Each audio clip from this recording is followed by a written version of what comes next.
Hi everyone, in this demonstration I will show how to use makeEmptyPicture. Now so far you would have seen lots of examples of how to use makePicture. What I have on the screen right now is one of the first programs that we have done, that is allowing the user to choose a file, and we store that file path in a variable, and then we provide that file path to makePicture, and we get a picture object. A picture object is when the picture is loaded into memory from the disk, and afterwards we repainted that. Just to show how this worked, I will just run this, and if I open up the picture, there it is. So it works fine. Now imagine if you were to synthesize an image, or if you were to create an empty image. Now a lot of applications allow you to create new empty files as well, or new blank files. So how can we do that in JES? So that's what we're trying to answer in this one. So instead of saying make picture, we will use makeEmptyPicture. Now makeEmptyPicture is described under JES functions, pictures, and you can see makeEmptyPicture. If you click on that, it will give an explanation. I will show another demonstration here.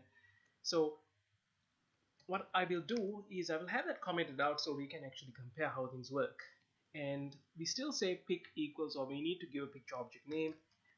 Most parts are actually going to be very similar to how makePicture works, except you don't give a file path inside the brackets. So we don't even need to choose a file for this, but we do need to tell how big this should be, how big this empty image should be. Now this would be very similar if you were editing a new image in Photoshop or GIMP or any other image editing application.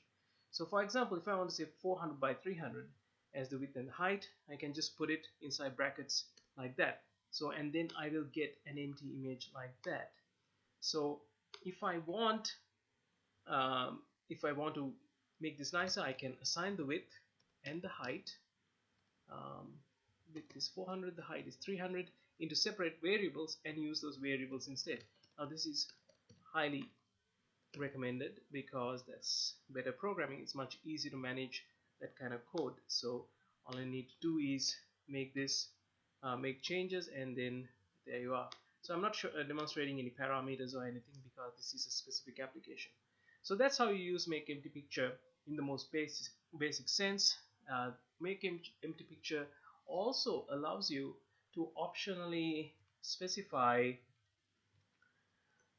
a color to initialize the canvas by. So if I say red, it will initialize it like that to red. Now it's an easy way to get an image initialized to some color, but by default we get images initialized to white.